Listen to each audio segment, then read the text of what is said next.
அனைவருக்கும் வணக்கம். நம்மளுடைய மாடர்ன் சர்வே இன் தமிழ் யூடியூப் சேனலில் எம்ஏடபிள்யூஎஸ் மூலமாக வெளியாகக்கூடிய ஒவ்வொரு அப்டேட்டையும் நம்ம முழுமையாக வீடியோவாக அப்லோட் பண்ணிட்டே இருக்கோம். அதில் பார்த்தீங்கன்னா டிப்ளமோ லெவலில் உள்ள போஸ்டிங்க்கான கவுன்சிலிங் கம்ப்ளீட்டாக முடிஞ்சிருச்சு. நம்ம அதை பற்றி ஒவ்வொரு அப்டேட்டையும் டீட்டெயிலாக வீடியோ போட்டிருக்கோம். ஃபஸ்ட்டு கவுன்சிலிங்கில் ஃபில்லப் ஆகாத வேக்கன்சியை கவுன்சிலிங் 2ல் ஃபில்லப் பண்ணுவாங்க. உங்கள் அனைவருக்குமே தெரியும். அதில் பார்த்தீங்க அப்படின்னா இப்போ நீங்கள் பார்க்கக்கூடியது ஃபஸ்ட்டு கவுன்சிலிங்கில் ஃபில்லப் ஆகாத வேக்கன்சி. ஃபஸ்ட்டு கவுன்சிலிங்கில் பார்த்தீங்கன்னா டிடபிள்யூ பிஎஸ்டிஎம் அப்படின்னு அதில் வேக்கன்சி இருந்துச்சு. நம்ம எப்போ இந்த கவுன்சிலிங் ஆரம்பித்தாங்களோ நம்ம அப்புறம் சொல்லிக்கிட்டு இருக்கோம் முறையாக உமன் பிஎஸ்டிஎம் வேக்கன்சிங்கிறது உமனுக்கு மட்டும்தான் போகும். டிடபிள்யூ பிஎஸ்டிஎம் வேக்கன்சி டிடபிள்யூவில் ஆள் இல்லைன்னா உமன் பிஎஸ்டிஎம்முக்கு வரும். உமன் பிஎஸ்டிஎம்மில் ஆள் இல்லைன்னா அது அந்த பிரிவில் உள்ள காமனுக்கு வரும் அப்படின்னு நம்ம அப்போ வீடியோ போட்டே இருக்கோம். சில பேர் கமெண்ட்டில் அப்படிலாம் இல்லை, நீ தப்பாக சொல்கிற, அது பிஎஸ்டிஎம்மில் தான் ஆளே இல்லாட்டி அது காமனுக்கு வரும், பொது பிரிவுக்கு வரும் அப்படிலாம் போட்டிருந்தாங்க. அது அவங்களுடைய எண்ணங்கள். நம்ம வீடியோ அப்லோடு பண்ணுறோம்னா என்ன ஜிஓவில் இருக்கோ நம்ம அதைத்தான் அப்லோடு பண்ணுறோம். நம்ம ஜிஓவில் என்ன இருக்குது, ரூலில் என்ன இருக்குது அப்படின்னு நம்ம அப்லோடு பண்ணுறதுனால தான் நம்மளை சில பேர் பல தளங்களில் நம்மளை திட்டு பேசுவாங்க, செய்வாங்க. அது நமக்கு கவலை இல்லை. ஏன் அப்படின்னா அந்த குரூப்புக்குள்ளே என்னைய திட்டி என்ன ஆக போகுது, ஒன்றும் ஆக போகிறதில்ல. ஸோ எம்ஏடபிள்யூஎஸில் இது மட்டும் இல்லை, டிஎன்பிஎஸ்சி எந்த ரெக்ரூட்மெண்ட்டாக இருந்தாலும் ஒரு சாரார், அதாவது அதிகமான பேர் எங்கே இருக்காங்களோ அவங்களுக்கு ஃபேவராக பேசுகிறது நியாயம் கிடையாது. என்ன ரூலில் இருக்கோ அதை சொல்கிறது தான் ஒரு இது. ரூலில் உள்ள சொன்னோம்னா சில பேருக்கு அது ஒரு மாதிரி ஃபீல் பண்ணால் அது நம்ம என்ன செய்ய முடியும். ஸோ நம்ம ரோடு இன்ஸ்பெக்டரில் நம்ம நிறையா இன்ஃபார்ம் பண்ணியிருக்கோம். அதனால் நம்ம எல்லா அப்டேட்டையுமே நம்ம என்ன இருக்கோ ரூலில் நம்ம அதான் சொல்கிறோம். ஒன்று டிஎன்பிஎஸ்சி ஆர்டரை ஃபாலோ பண்ணுற இந்த டிஎன்பிஎஸ்சியுடைய கவுன்சிலிங் அப்படின்னாங்க. இப்போ இங்கே நடக்குது, நம்ம சொல்லியிருந்த நம்ம பிஇ லெவலில் உள்ள கவுன்சிலிங்கில் எஸ்சிஏ உமன் பிஎஸ்டிஎம் எஸ்சிஏ உமனுக்கு கன்வெர்ட் ஆகும்.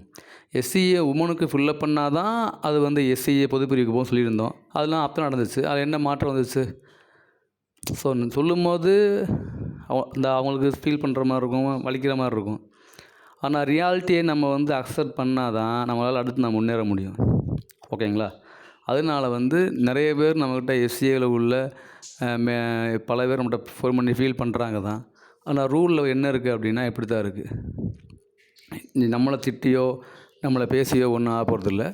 ஸோ ரியாலிட்டி என்ன அப்படின்னா இன்னுமே சொன்ன மாதிரி தான் டிப்ளமோ லெவல் ஃபஸ்ட்டு கவுன்சிலிங்கில் ஃபில்லப் ஆகாத எஸ்சிஏவில் உள்ள டிடபிள்யூ பிஎஸ்டிஎம் வேக்கன்சி டிடபிள்யூவில் ஆள் இல்லாதனால அது உமன் பிஎஸ்டிஎம் கன்வெர்ட் ஆகிருக்கு. அதில் பார்த்தீங்கன்னா ஒர்க் இன்ஸ்பெக்டர் போஸ்ட்டு 43 போஸ்ட் இருக்குது. சிவில், மெக்கானிக்கல், எலக்ட்ரிக்கல், முனிசிபாலிட்டியில் இந்த உமன் பிஎஸ்டிஎம்மில் 43 பேர் இருக்காங்க. அதை கீழே போட்டிருக்காங்க பாருங்கள். Since no woman candidate in SCA community is available having the qualification as prescribed in the notification in paragraph 6 educational qualification table 12 page number 23 and annexure 2 page number 77 and 78 eligible male candidates in the same community are called for second round of counseling for the selection of candidates for the diploma level post. என்ன போட்டிருக்கு? No woman candidate இல்லைன்னா மட்டும்தான் அந்த வேக்கன்சியானது மேலுக்கு போகும். ஓகேங்களா? மென்ஸுக்கு போகும். So அதுதான் அதனுடைய இது. ஸோ அப்படி போகும்போது டிப்ளமோ லெவலில் உள்ள அவங்களுக்கு இது கண்டிப்பாக இப்போ 43 பேர் எஸ்சிஏவில் உள்ள மேல் கேண்டிடேட்டுக்கு இந்த இது போயிடும். எஸ்சிஏ உமன் பிஎஸ்டிஎம்மில் ஆளே இல்லை. ஓகேங்களா? இதுதான் இது. ஸோ எஸ்சிஏ உமன் பிஎஸ்டிஎம்மில் வேக்கண்ட் இல்லை அப்படிங்கும்போது எஸ்சிஏ உமனில் எடுப்பாங்க.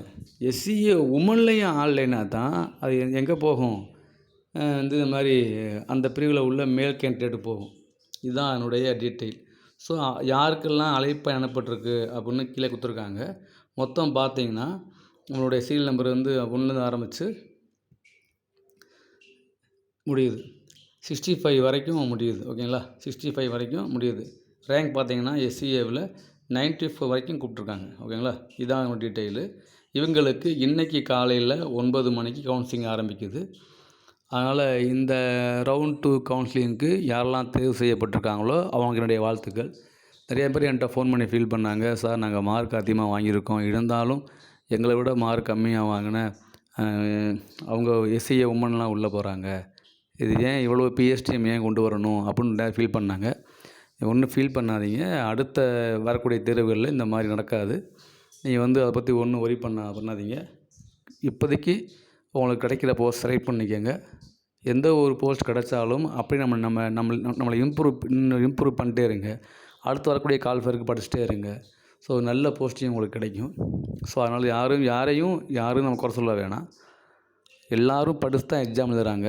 மார்க் முன்ன பின்ன வரலாம், தப்பு கிடையாது. அது அந்த அவங்களுக்குன்னு உள்ள ஒரு சீட்டு, அதில் நம்ம கம்பேர் பண்ணக்கூடாது. அது எஸ்சிஏ உமனுக்கு உள்ள சீட்டை நம்ம கம்பேர் பண்ணக்கூடாது. இந்த முறை ஏன் வச்சாங்க அப்படின்னா, அதெல்லாம் இது வரைக்கும் ஃபில்லப் பண்ணாத எஸ்சிஏ உமன் வேக்கன்சியாக இருக்கலாம். ஸோ எஸ்சிஏ உமன் வேக்கன்சிங்கும் போது இவங்க பிஎஸ்டிஎம்க்கு தரும்போது அது உமனுக்கு பிஎஸ்டிஎம் கொடுக்கணுங்கும் போது இது எல்லாமே எஸ்சிஏ உமன் பிஎஸ்டிஎம்முக்கு மாறி இருக்கலாம். அதனால் நீங்கள் ஒன்றும் ஒரி பண்ணாதீங்க, பார்த்துக்கலாம். நல்ல முறையாக போய் இந்த 43 பேருக்கு நம்முடைய வாழ்த்துக்கள். நல்ல முறையாக போஸ்டிங் செலக்ட் பண்ணிட்டு வாங்க. தேங்க்யூ.